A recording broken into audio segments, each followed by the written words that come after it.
Bonjour et bienvenue sur ma chaîne Noirs et Purs consacrée aux Zentangle pas à pas. Aujourd'hui, nous parlons matériel. Avec ce projet Encre de Haïku, j'ai introduit de nouveaux outils, deux crayons pastel secs. Alors, je voulais qu'on en parle un petit peu aujourd'hui. Ce ne sera pas un grand cours théorique sur le pastel, mais juste quelques petits renseignements et aussi des astuces qui te serviront certainement et que tu pourras adapter si aussi tu te mets à l'aquarelle. C'est tout à fait transposable. Euh, Pourquoi j'ai choisi ces crayons pastel plutôt que l'aquarelle? Bien, c'est parce que ça évite les temps de séchage et pour tourner la vidéo, c'est un côté plus pratique. Mais je trouve aussi que ça permet plus de spontanéité dans le geste et c'est plus facile d'utilisation que l'aquarelle. Certaines d'entre vous qui ont essayé l'aquarelle d'ailleurs ont dit qu'elles avaient rencontré quelques difficultés. Je trouve que le crayon pastel est idéal pour traduire des atmosphères. C'est facile à superposer, c'est idéal aussi pour les petits formats. Voilà pour le pourquoi de l'utilisation de crayons pastel. Maintenant, je vais vous montrer un petit peu de matériel. Je n'ai pas énormément de crayons pastel. Comme vous l'avez remarqué, j'aime bien travailler avec peu de choses. J'ai pris les couleurs qui me servent le plus en fait. Ce sont celles-ci et avec les dégradés, les superpositions, on arrive à faire vraiment tout ce que l'on désire. J'ai une autre boîte de cette marque. Je ne fais aucune publicité, hein, je n'ai aucun partenariat. Donc j'ai plus de couleurs et vous voyez que c'est pas forcément cette boîte qui me sert le plus, par le bleu. Et j'ai aussi une autre boîte très vieille de la marque Conté qui a beaucoup servi. Je vais vous montrer tout à l'heure le travail que j'ai fait avec. Mais je rencontre un énorme problème pour tailler mes crayons. Comme on voit ici, le bois maintenant est peut-être trop sec, je ne sais pas. Enfin, en tout cas, dès que je l'introduis dans un taille-crayon, il se casse. En plus, le problème de ces crayons, c'est que ce sont des gros diamètres et il n'y a pas de taille-crayon adapté. Alors, il faut les tailler au cutter. C'est une chose que je n'aime absolument pas faire. Donc, j'ai un peu réalisé cette boîte.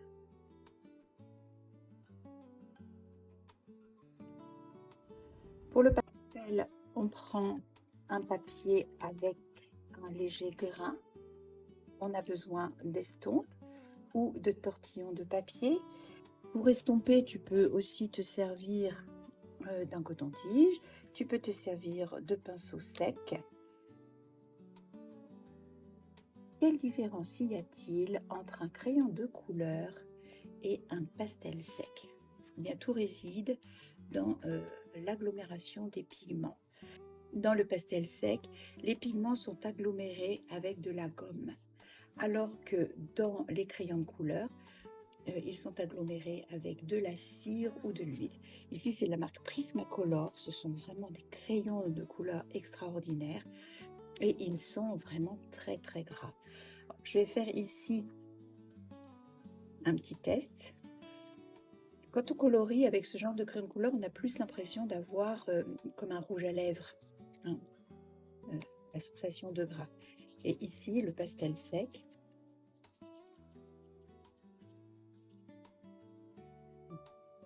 Si je prends mon estompe, tu vois, pour le pastel, c'est tout de suite. C'est une poudre qui rentre tout de suite dans le grain du papier. Je ne peux rien faire avec mon crayon de couleur. Comme il est à base de cire, il y a deux options pour le fondre dans le grain du papier. C'est utiliser de l'essence de térébenthine, par exemple, comme pour le pastel gras d'ailleurs, ou alors un crayon blender. C'est un crayon qui a une mine très très dure, qui ne colorie pas. Et le frottement va chauffer la cire et faire fondre la matière qui va entrer dans le grain du papier. Il est intéressant de noter que pour le pastel gras ou le crayon de couleur, il est beaucoup mieux d'utiliser un papier lisse. Tu vois ici, je ne sais pas si on voit bien à la caméra, ici il y a du grain et là c'est lisse. Et on obtient vraiment un très bel effet. Une autre différence entre le pastel et le crayon de couleur, le pastel reste mat. Le crayon de couleur, de par la cire qu'il contient, j'ai tout attaché parce que j'ai dessiné avant avec autre chose. Le crayon de couleur ou le pastel gras, lui, va briller. Je vais te présenter en bâton un pastel sec. On dirait une craie, comme les craies pour le tableau. Et le pastel gras, quand on le passe, là, on dirait qu'on utilise un rouge à lèvres. La différence, tu vois, celui-ci est mat, celui-ci est légèrement satiné et brillant. Si on veut étaler donc le pastel gras, par exemple là je vais le faire avec le doigt, c'est simplement parce que la cire va chauffer et va fondre, alors que le pastel sec, tu vois, je passe le doigt dessus et tout de suite on voit la différence. Voilà pour la différence entre le pastel, le crayon pastel ou le bâton de pastel, le crayon de couleur et le pastel gras. Voilà. Là, il n'y a pas d'huile. Là, il y en a. Et il faut aussi que tu aies un fixatif. Le fixatif est prévu vraiment pour le pastel sec, le fusain. Il n'altérera pas les couleurs. Ça, on ne peut pas le garantir si on utilise de la laque pour cheveux, parce que ce n'est pas un produit qui est fait pour fixer les couleurs, donc on ne sait pas quel effet ça aura à long terme. Donc on conseille quand même tout de même d'avoir un fixatif prévu à cet effet. Je reviens là sur mon petit papier pastel sec, pastel gras ou crayon de couleur. Ceux-là sont imperméables à l'eau, alors que le pastel sec, lui, est perméable à l'eau. Si tu fais glisser de l'eau là sur le papier, le pastel va s'enlever, alors que là, l'eau va ruisseler dessus, puisque il est comme ciré. Donc, ce qui est intéressant aussi, c'est que tu peux utiliser le pastel sec et le diluer à l'eau. Hein, tu peux très bien t'en servir comme d'une peinture. C'est moins intéressant que l'aquarelle tout de même, parce qu'il y a forcément du grain qu'il n'y aura pas dans ton aquarelle, mais c'est possible de récupérer par exemple la poudre quand tu tailles tes crayons et de peindre quelques petits formats. L'intérêt du pastel aussi, c'est que il fonctionne très bien sur les autres couleurs que le blanc. Un bâton de pastel sec, tu vois, dès que tu touches, tu en as partout.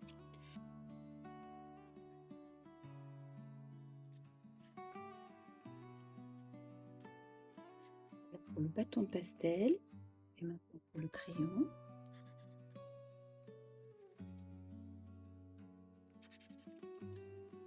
Donc c'est très intéressant. On veut dessiner sur d'autres fonds colorés. Alors le pastel marche vraiment super bien. Alors je vais te montrer ici comment tu peux réaliser un dégradé facilement avec le pastel. Ce que je te montre, c'est transposable avec l'aquarelle. Il suffit tout simplement de laisser des temps de séchage entre les couches, ce que je n'ai pas besoin de faire avec le pastel. Donc là, j'utilise du pastel, comme c'est de la grande surface, je ne vais pas utiliser du crayon. Donc je dépose une première couche partout, tu vois, comme ça, grossièrement. Et avec le doigt, je vais tout diffuser.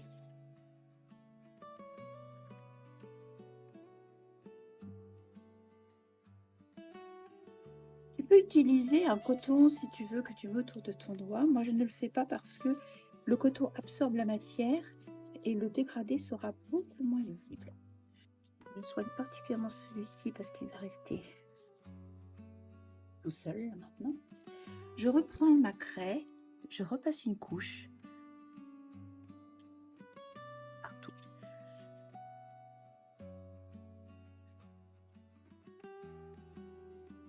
Et je rediffuse.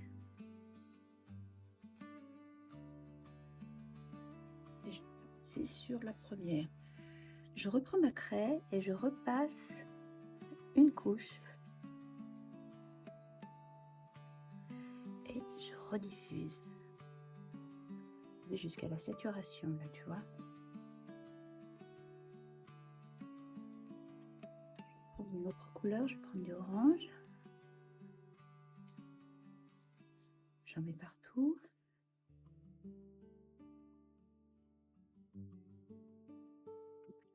Je reprends mon orange. Je repasse une couche en laissant la première, là.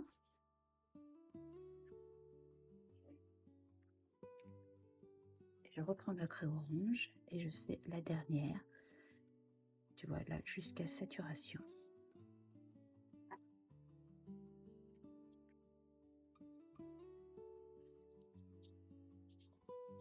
Et tu vois apparaître les différences de teintes, tu vois, en fonction de la superposition des couches que tu as faites. Là, je vais aller le fixer et je vais te montrer après ce qu'on peut faire dessus. Je te déconseille fortement d'utiliser des stylos Pigma Micron sur ce genre de support parce que ça va abîmer la mine, parce que même s'il est fixé, tu vois, ça fait un peu comme rugueux sur le... Donc à ce moment-là, le mieux, c'est d'utiliser des feutres. Mais là, tu vois, par exemple, tu peux repasser tes traits pour faire ressortir les zones.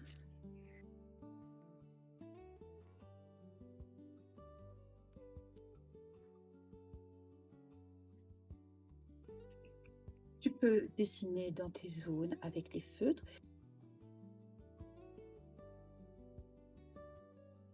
Proche, par exemple, de la bordure, tu peux très bien déposer du graphite, du pastel que tu vas intensifier, que tu vas travailler par dégradé aussi. Je sais pas si mon... Comment je veux dire? Le fixatif était bien sec. Tu vois, tu peux rapporter des ombres.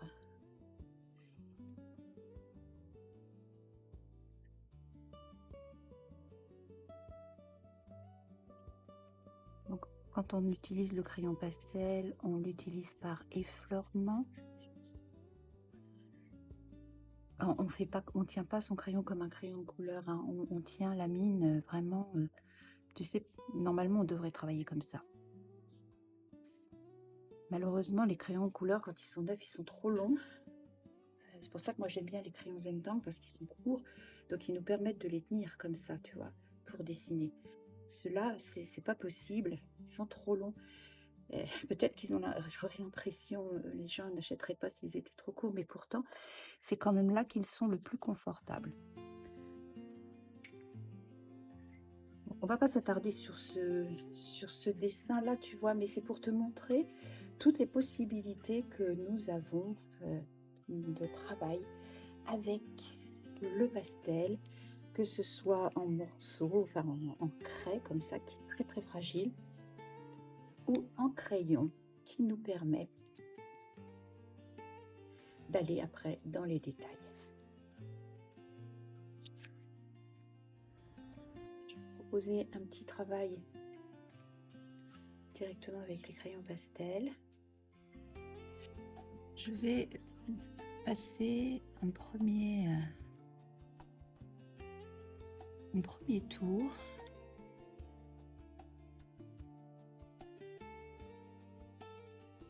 Et je vais faire un premier passage d'estompe. Alors l'estompe, Ces petits mouvements de va-et-vient avec une légère rotation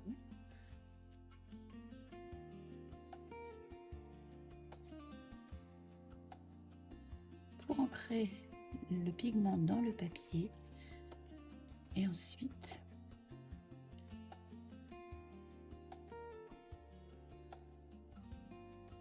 on prolonge la couleur là où elle n'a pas été posée.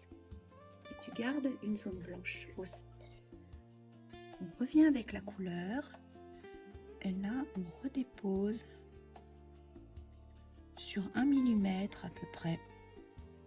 On redépose de la couleur, on insiste dans les endroits où il reste du blanc.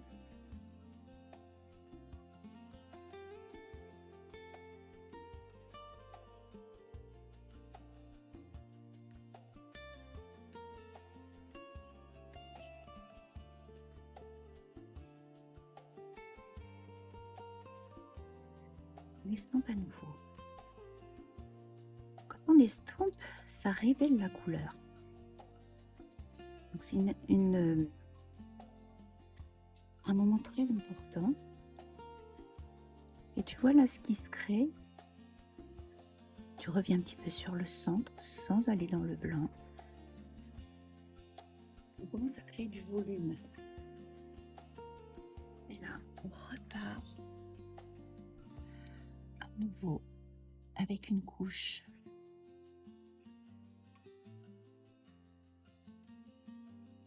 On intensifie encore les bords. Alors tu le vois peut-être pas très bien, mais je suis pas comme ça hein, pour colorier. Je suis pas avec ma pointe.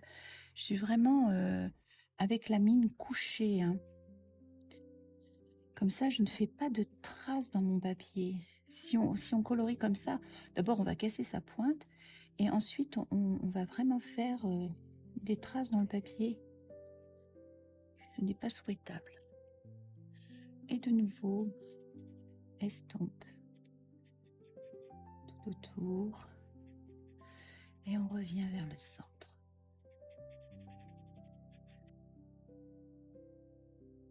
Et là, je vais prendre mon crayon graphite et je vais apporter une ombre tout autour.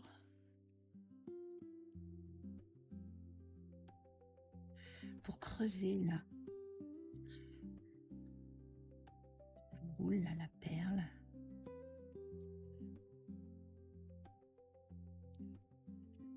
Je vais estomper aussi.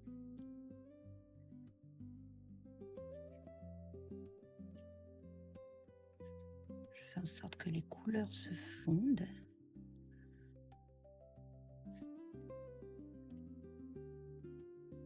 Et je vais maintenant reprendre mon stylo 0,5 et je vais retracer mes bords.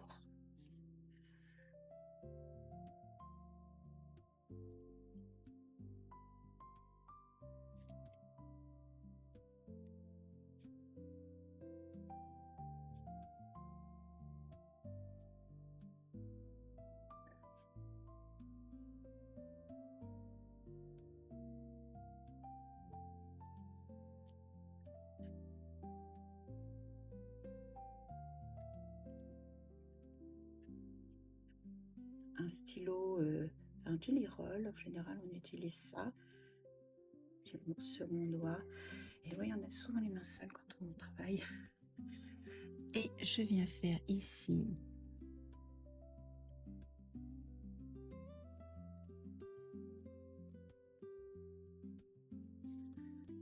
un petit reflet de lumière.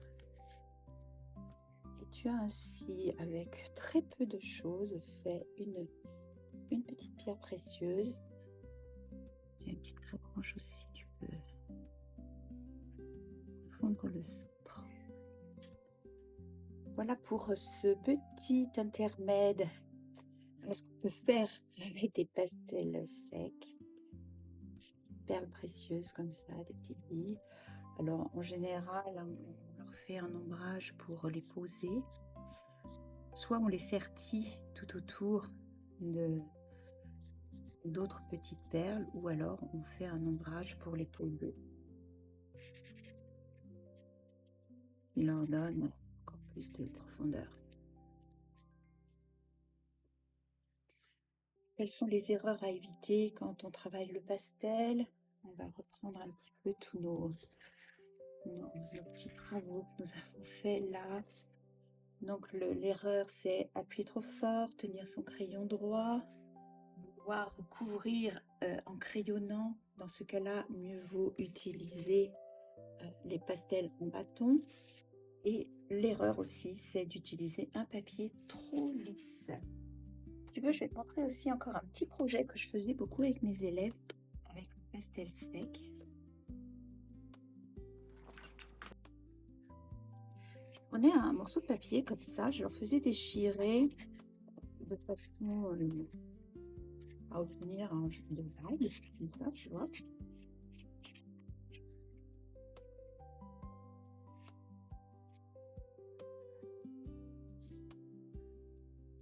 Je leur faisais mettre comme ça un petit peu de bleu.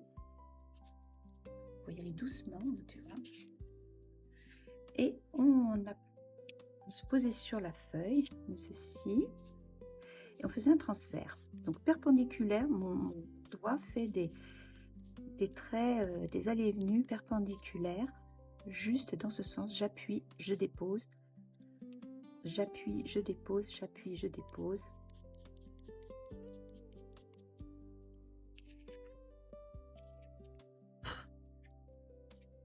Je recommençais. Petite pause ça leur apprenait vraiment à doser leurs gestes. Et on revenait plus haut. Alors, pourquoi plus haut et pas plus bas? Tout simplement pour ne pas rediffuser ce qu'on avait déposé. Et on recommence l'opération. On recommence là. Et on va dans ce sens.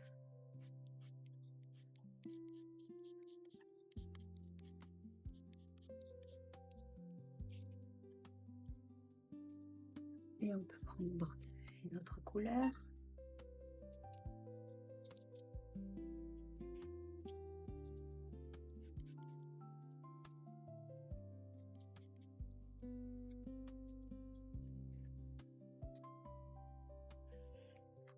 Et voilà tout un travail que tu peux faire. Tu vois, j'avais mis du orange et c'est devenu brun par superposition de couleurs. Ça fait vraiment des choses très intéressantes.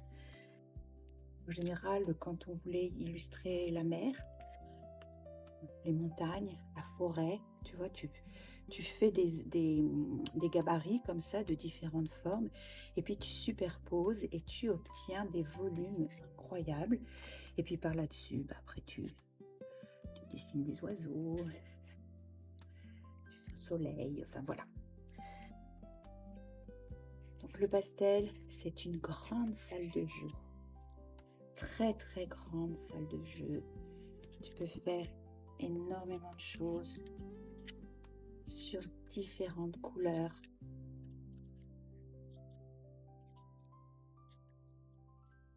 Amuse-toi avec le pastel sec. Prends bien tes marques. Alors dans mon projet là, pourquoi utiliser le pastel après avoir dessiné? Bah, tu l'as compris, hein, parce que si on dessine d'abord, on risque d'user nos stylos en reproduisant par-dessus, alors qu'en fait, il est tout à fait aisé de poser délicatement du pastel et de ne pas effacer nos traits de crayon. Il suffit vraiment d'être délicat. Comme ce sont des petites surfaces, ça ne pose aucun problème. La question qui revient sans cesse, c'est comment tailler mon pastel sec sans qu'il ne se casse? On va parler taille crayon maintenant. Et ça tombe bien, j'ai ce pastel qui n'est pas bien taillé. On va essayer d'y remédier. Alors, comme je te disais tout à l'heure, la mine étant constituée de pigments agglomérés avec de la gomme, c'est très très friable. Donc, si on utilise un taille-crayon traditionnel comme celui-ci, qui convient très très bien pour les crayons graphiques, tu vois, par exemple, super, nickel, eh bien ça ne conviendra pas du tout pour le pastel. Parce que la lame, ici, la lame est serrée contre le support du taille-crayon et il n'y a pas la place pour une mine fragile. Tu as ce taille-crayon de chez Generals qui est prévu pour leur crayon pastel de la marque Generals, ici. Donc ça, c'est vraiment un taille-crayon prévu à cet effet. Et quand tu regardes, tu vois la différence qu'il y a entre ces deux taille-crayons. Ici, là, il y a un décrochement. Je ne sais pas si tu le vois bien. Il y a un décrochement qui permet à la lame, qui permet à la mine, pardon, de ne pas se retrouver bloquée quand on le taille, quand on taille le crayon. Je vais essayer avec celui-ci. Il a souffert. J'y vais avec précaution parce que je crois qu'il y a une petite entaille dans le bois. Je le sens à chaque fois. Ouais, tu vois, il y a une entaille là dans le bois. Là, il y a un problème. Voilà, là, j'ai taillé mon crayon sans problème. Tu vois, la pointe est très belle. Parce que la mine n'a pas été bloquée. Bon, alors, qu'est-ce qui se passe?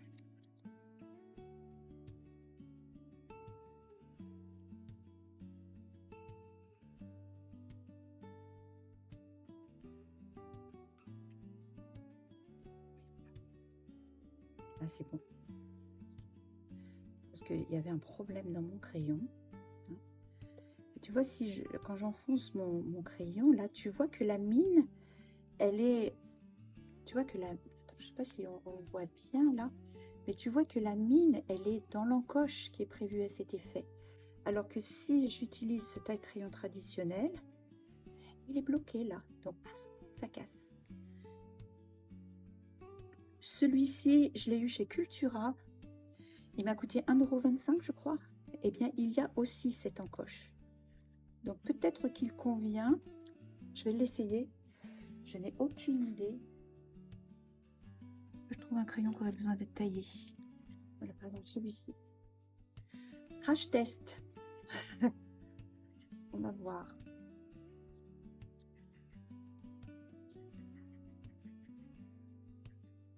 Je vais mettre ça pour voir. Mais non, tu vois, la lame, elle est quand même bloquée ici. Elle ne va pas dans cette encoche. Mais bon, il a eu l'air de bien tailler quand même. Mais je n'ai pas une belle pointe, tu vois. Alors qu'avec celui-ci,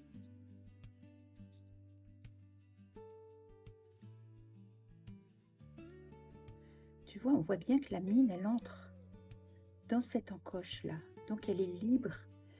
Elle n'est pas... elle est en contact avec la lame, mais sans être bloquée. Donc, ce taille-crayon, il existe aussi chez Derwent. Chez Derwent, je crois qu'il coûte dans les environs des 6 €. Mais si tu veux vraiment tailler tes crayons correctement, il faut que tu aies cette encoche-là. Tu vois, qui partent ouais, à la moitié de la lame. Tu vois, ici, c'est pas suffisant. L'encoche, elle part aux 3/4 de la lame. Donc, ce n'est pas suffisant. Donc, j'ai acheté ça. Il ne me servira pas pour mes pastels. Donc, moi, je reste vraiment avec ce taille-crayon. Mais regarde un peu, c'est la perfection, quoi. Faire les autres, là.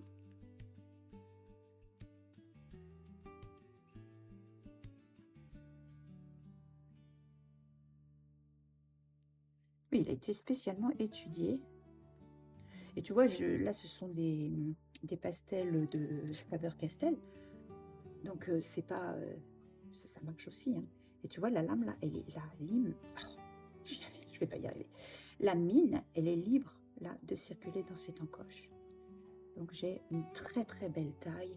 Vraiment, je ne saurais que vous supplier d'utiliser ce taille-crayon. Ce taille-crayon-là, il a aussi une encoche, tu vois, mais l'encoche, elle est à 3/4 de la lame. Donc, elle ne conviendra pas.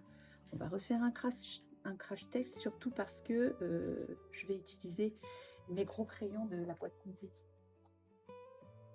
J'ai beaucoup utilisé la mine, là. On va essayer, mais à mon avis, j'ai beaucoup de mal. Ça y est, ça a bloqué. J'ai cassé la mine. Je l'ai senti. Voilà, ben, tu vois. Et là, la mine, elle est bloquée là. Donc, ça ne fonctionne pas. Ces crayons-là, c'est obligatoire de faire avec le cutter. Et ensuite, tu passes la mine sur une lime à ongles de ce genre-là, tu vois, pour la rendre pointue.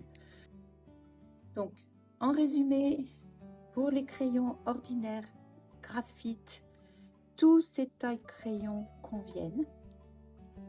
Mais pour les pointes tendres, même les crayons aquarellables et même les crayons comme les crayons cire là de chez Prismacolor, eh bien comme la mine est tendre, on est mieux à utiliser ce taille crayon et tu vois bien que la mine elle se loge vraiment dans l'encoche prévue à cet effet. Là j'espère avoir répondu à une question très importante. Voilà, chers amis, pour cette petite vidéo d'aujourd'hui, j'espère que ça a répondu à des questions. Si tu as d'autres questions, n'hésite pas. Il y a les commentaires. Je réponds toujours. J'essaye d'être le plus clair possible. Et si ça nécessite une autre vidéo, eh ben, on refera une autre vidéo. Voilà, je te souhaite une excellente journée et amuse-toi bien. N'hésite pas avec tes pastels. Vas-y, fais sur tous les supports que tu veux, à partir du moment où il y a un léger grain. Je te souhaite une bonne journée. Bye bye.